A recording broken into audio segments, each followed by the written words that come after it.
नमस्कार दोस्तों, मैं रितु एक बार फिर आपका स्वागत करती हूँ अपने चैनल एक कहानी रितु के साथ में।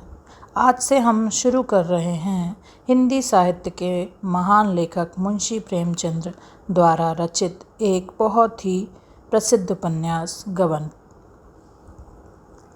यह कहानी सिर्फ एक गबन की नहीं, यह कहानी है एक आम इंसान की कमजोरियों की, एक स्त्री की चाह की और उस समाज की जो हमें सही और गलत के बीच झूलता हुआ छोड़ देता है। तो चलिए कहानी शुरू करते हैं। गबन। बरसात के दिन है, सावन का महीना। आकाश में सुनहरी घटाएं छाई हुई हैं। रह रहकर रिमझिम वर्षा होने लगती है। अभी तीसरा पहर है, पर ऐसा मालूम हो रहा है शाम हो गई।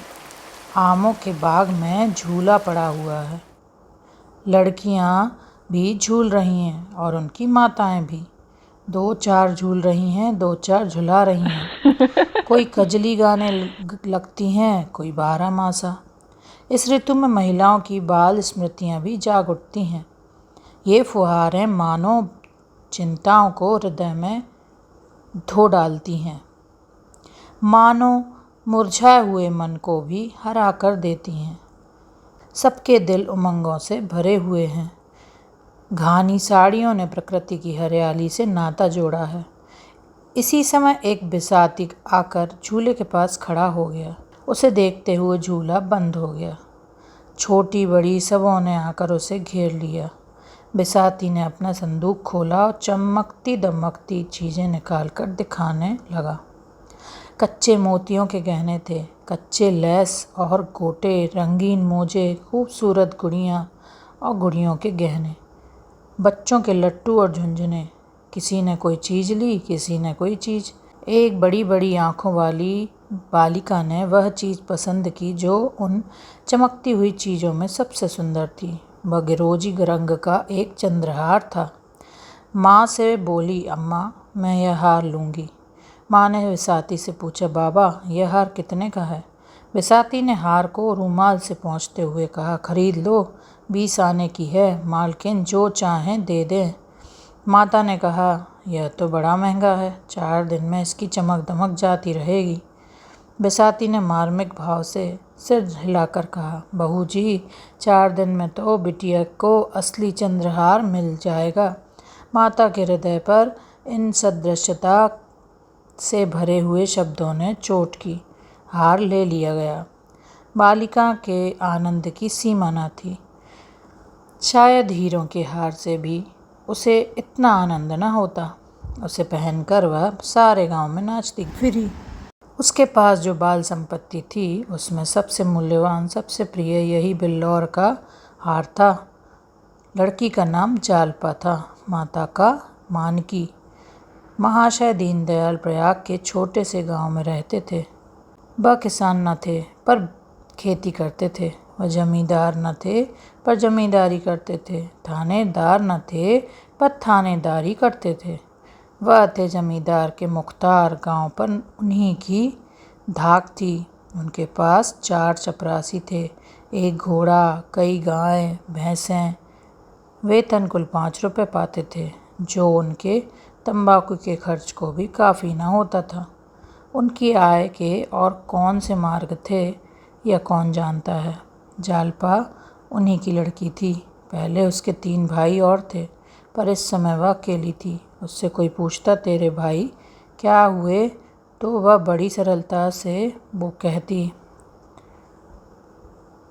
बड़ी दूर खेलने गए हैं। कहते हैं मुख्तार साहब ने गरीब आदमी को इतना पिटवाया था कि वह मर गया था।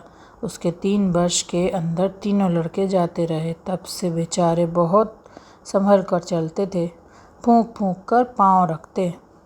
दूध के जले थे, छाछ भी फूंक फूंक कर पीते थे। तब से बेचारे बहुत संभल कर चलते। माता और पिता के जीवन में और क्या अवलंब। दीनदयाल जब कभी प्रयाग जाते तो जालपा के लिए कोई न कोई आभूषण जरूर लाते। उनकी व्यवहारिक बुद्धि में यह विचार ही न आता था कि जालपा किसी और चीज़ से अधिक प्रसन्न हो सकती है। गुड़िया और खिलौने वह व्यर्थ समझते थे, इसलिए जालपा आभूषणों से ही खेलती थी। यही उसके खिलौने थे। वह बिल्लौर का हार जो उसने बिसाती से लिया था अब उसका सबसे प्यारा खिलौना था। असली हार की अभिलाषा अभी उसके मन में उदय ही नहीं हुई थी। गांव में कोई उत्सव होता या कोई त्योहार पड़ता तो वह उसी हार को पहनती। कोई दूसरा गहना उसकी आंखों में जचता ही न था। एक दिन दीनदयाल लौटे तो मानकी के लिए एक चंद्रहार लाए।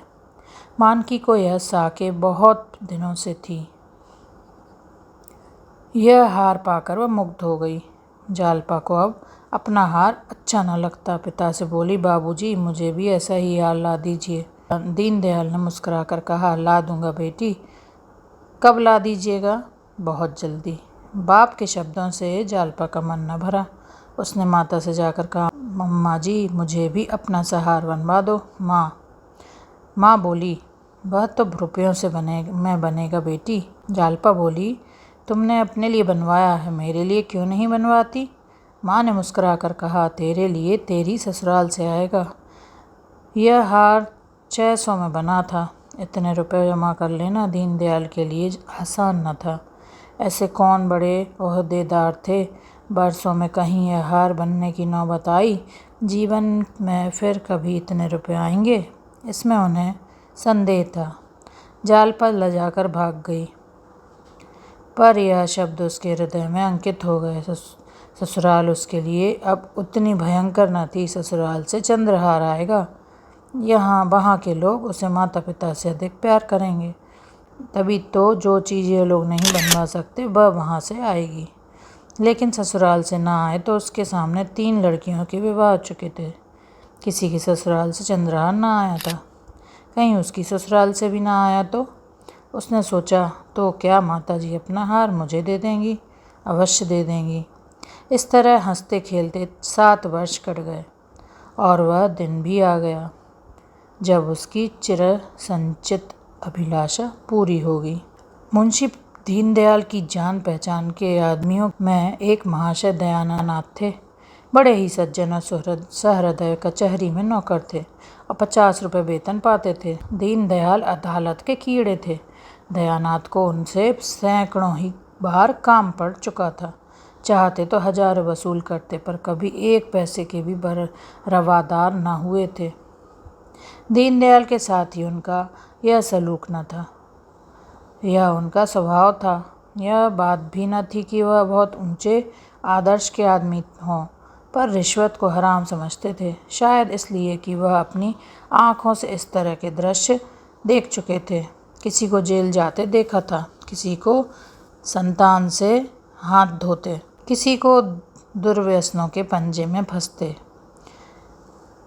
ऐसी उन्हें कोई मिसाल न मिलती थी जिसने रिश्वत लेकर चैन किया हो।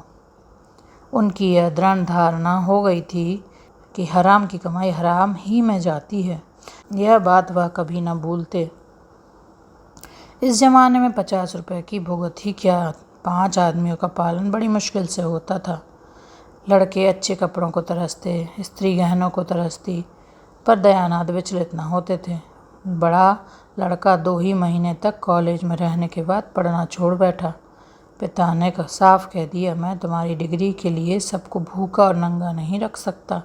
पढ़ना चाहते हो तो अपने पुरुषार्थ से पढ़ो। बहुतों ने किया है, पर तुम भी कर सकते हो। लेकिन रमानाथ में इतनी लगन न थी। इधर 2 साल से वह बिल्कुल बेकार था। शतरंज खेलता, सैर सपाटे करता और माँ और छोटे भाइयों पर रौब जमाता। दोस्तों की बदौलत शौक पूरा होता रहता था। किसी का चेस्टर मांग लिया और शाम को हवा खाने निकल गए। किसी का पंप शू पहन लिया, किसी की घड़ी कलाई पर बांध ली। कभी बनारसी फैशन में निकले, कभी लखनवी फैशन में। 10 मित्रों ने एक एक कपड़ा बनवा दिया तो 10 शूज बदलने का उपाय हो गया। सहकारिता का यह बिल्कुल नया उपयोग था। इसी युवक को दीनदयाल ने जालपा के लिए पसंद किया। दयानाथ शादी नहीं करना चाहते थे। उनके पास न रुपए थे और न एक नए परिवार को भार उठाने की हिम्मत। पर जागेश्वरी ने त्रियाहट में से काम लिया और इस शक्ति के सामने पुरुष को झुकना पड़ा। जागेश्वरी बरसों से पुत्र वधू के लिए तड़प रही थी। जो उसके सामने बहुएं बनकर आईं वे आज पोते खिला रही हैं।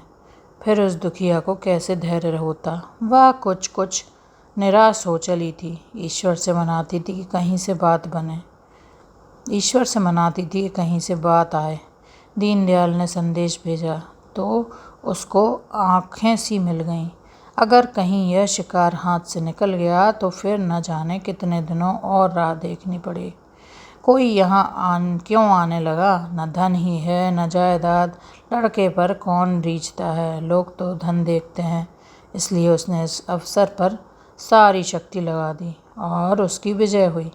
दयानाथ ने कहा, भाई तुम जानो तुम्हारा काम जाने, मुझ में समाई नहीं है। जो आदमी अपने पेट की फिक्र नहीं कर सकता उसका विवाह करना मुझे तो अधर्म सा मालूम होता है। फिर रुपए की भी तो फिक्र है। 1000 तो टीम टाम के लिए चाहिए, जोड़े और गहनों के लिए अलग। कानों पर हाथ रखकर, ना बाबा, यह बोझ मेरे मान का नहीं। जागेश्वरी पर इन दलीलों का कोई असर न हुआ। बोली, वह भी तो कुछ देगा, मैं उससे मांगने तो नहीं जाऊंगा। तुम्हारे मांगने की ज़रूरत ही ना पड़ेगी, वह खुद ही देंगे। लड़की की ब्याह में पैसे का मुंह कोई नहीं देखता। हाँ, मकदूर चाहिए। सो दीनदयाल बूढ़े आदमी हैं और फिर यही एक संतान है, बचा कर रखेंगे तो किसके लिए? दयानाथ को अब कोई बात न सूझी, केवल यही कहा, वह चाहे लाख दे दें चाहे एक न दें, मैं न कहूँगा कि दो, ना कहूँगा कि मत दो। कर्ज मैं लेना नहीं चाहता और लूँ तो दूंगा किसके घर से? आज जागेश्वरी ने इस बाधा को मानो हवा में उड़ाकर कहा, मुझे तो विश्वास है कि वह टीके में 1000 से कम न देंगे। तुम्हारे टीम टाम के लिए इतना बहुत है। गहनों का प्रबंध किसी सर्राफ से कर लेना। टीके में 1000 देंगे तो क्या दौर पर 1000 भी ना देंगे? वही रुपए सर्राफ को दे देना। 200-400 बाकी रहे वह धीरे धीरे चुक जाएंगे। बच्चों के लिए कोई ना कोई द्वार खुलेगा ही। दयानाथ ने उपेक्षा भाव से कहा, खुल चुका। जिसे शतरंज और सैर सपाटे से फुर्सत न मिले उसे सभी द्वार बंद मिलेंगे। जागेश्वरी को अपने विवाह की बात याद आई। दयानाथ भी तो गुलछर्रे उड़ाते थे, लेकिन उसके आते ही उन्हें 4 पैसे कमाने की फिक्र कैसी सिर पर सवार हो गई थी। साल भर भी न बीतने पाया था कि नौकर हो गए। बोली, बहू आ जाएगी तो उसकी आंखें भी खुलेंगी, देख लेना। अपनी बात याद करो, जब तक गले में जुआ नहीं पड़ा है तभी तक यह फुल को ले ले हैं। जुआ पड़ा और सारा नशा हिरन हुआ। निकम्मों को राह पर लाने का इससे बढ़कर और कोई उपाय ही नहीं। जब दयानाथ परास्त हो जाते थे तो अखबार पढ़ने लगते थे। अपनी हार को छिपाने का उनके पास यही संकेत था। दोस्तों, आगे क्या हुआ नेक्स्ट एपिसोड में सुनिए।